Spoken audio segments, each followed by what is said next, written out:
पिछले कुछ अरसे से पाकिस्तान में हर मामले के अंदर एक इब्हाम की कैफियत होती है और बहुत सारे मामला बिला वजह कहना चाहिए कि सुप्रीम कोर्ट तक पहुंच जाते हैं, क्योंकि जिस इदारे का या जिस शख्सियत का या जिसका जो रोल है वो अदा करने से कासर रहता है और वो लड़ाई वाली शक्ल में मामला सुप्रीम कोर्ट के पास पहुंच जाता है। और फिर हम सोचते हैं कि सुप्रीम कोर्ट आइनी मामला हो, कानूनी मामला हो या दो इंस्टीट्यूशंस के माबैन किसी इशू के ऊपर डिसएग्रीमेंट हो, सारों का हल जो है हमें सुप्रीम कोर्ट ऑफ पाकिस्तान दे। और सुप्रीम कोर्ट चाहते ना चाहते हुए बाद सियासी मामला के अंदर भी कूद पड़ता है, जिससे उसकी साख भी मुतासर होती है। इलेक्शन की तारीख मुकर्रर करने का मामला भी कुछ ऐसा ही था। सबसे पहले तो बंदयाल साहब ने कोशिश की कि वो एक एडमिनिस्ट्रेटिव ऑर्डर से इंतखाबात की तारीख देंगे, जिसको इलेक्शन कमीशन ने बड़ा कामयाबी के साथ उनको नाकाम बना दिया। अब ये अच्छी बात तो नहीं थी, दुरुस्त तरीका तो ये था कि इंतखाबात बर वक्त हो जाते। पंजाब असम्बली में भी और KP असम्बली में भी जो दोनों डिज़ोल्व कर दी गई थी, तो वहाँ जो मुद्दत उसकी शर्त थी 90 रोज़ के अंदर कराने की, उसके ऊपर अमल पैरा होते और इंतखाबात हो जाते, वो नहीं हुआ। फिर 9 अगस्त को जब असम्बलियाँ तहलील की गई, उसके बाद भी एक 90 रोज़ की शर्त बनती है और 90 रोज़ की शर्त के मुताबिक ये इंतखाबी अमल जो था 7 नवंबर तक पूरा होना था। और आइन कहता है कि उसकी अगर मुद्दत से एक रोज़ पहले भी तहलील हो जाए असम्बली, तो सदर साहब को उसकी तारीख देनी है। ना सदर साहब ने तारीख दी, ना इलेक्शन कमीशन इस मामले में आगे बढ़ा।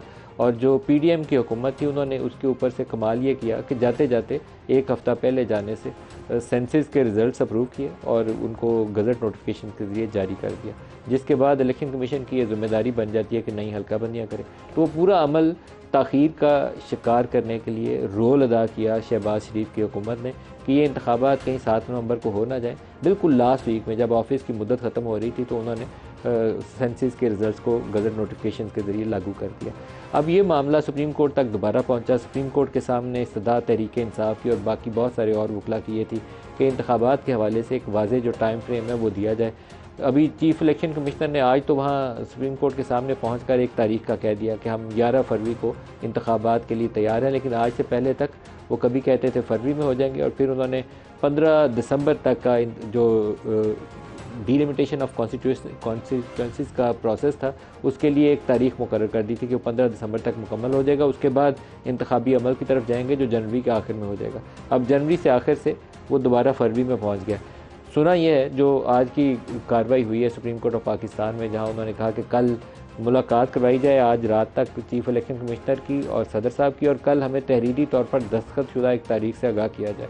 जो मुलाकात हुई है सिकंदर सुल्तान राजा साहब की आरिफ अलवी साहब से, उसके अहवाल कुछ ऐसा है जो हमारे रिपोर्टर की ज़ुबानी हम तक पहुंचा है कि सदर साहब का इसरार यह है कि जनवरी के आखिर में इंतखाबात होने चाहिए, क्योंकि आपका डिलिमिटेशन का प्रोसेस जो है वो मिड दिसंबर तक पूरा हो जाएगा, तो कोई बिला वजह ताख़ीर करना इसके लिए मुनासिब नहीं है।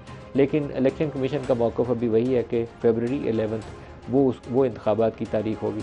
तो हतमी तौर पर इसका नतीजा भी सामने नहीं आया। अटर्नी जनरल जो है वो दोनों से मुलाकात कर रहे हैं, और दोनों की मुलाकात के बाद अगर किसी तारीख के ऊपर रजामंदी हो जाती है, तो शायद सुबह एक तहरीरी शक्ल में ये बता दिया जाए कि इस तारीख के ऊपर रजामंदी हो गई है। अगर डिसएग्रीमेंट्स हुए तो फिर हमें हो सकता है कि इलेक्शन कमीशन की जानिब से एक मौक़िफ़ और सदर साहब की जानिब से दूसरा मौक़िफ़ वो सुप्रीम कोर्ट के सामने पेश करते हुए नजर आए। तो ये एक ओवरऑल कॉन्टेक्स्ट है जिसके ऊपर आज के प्रोग्राम में हम बात करेंगे।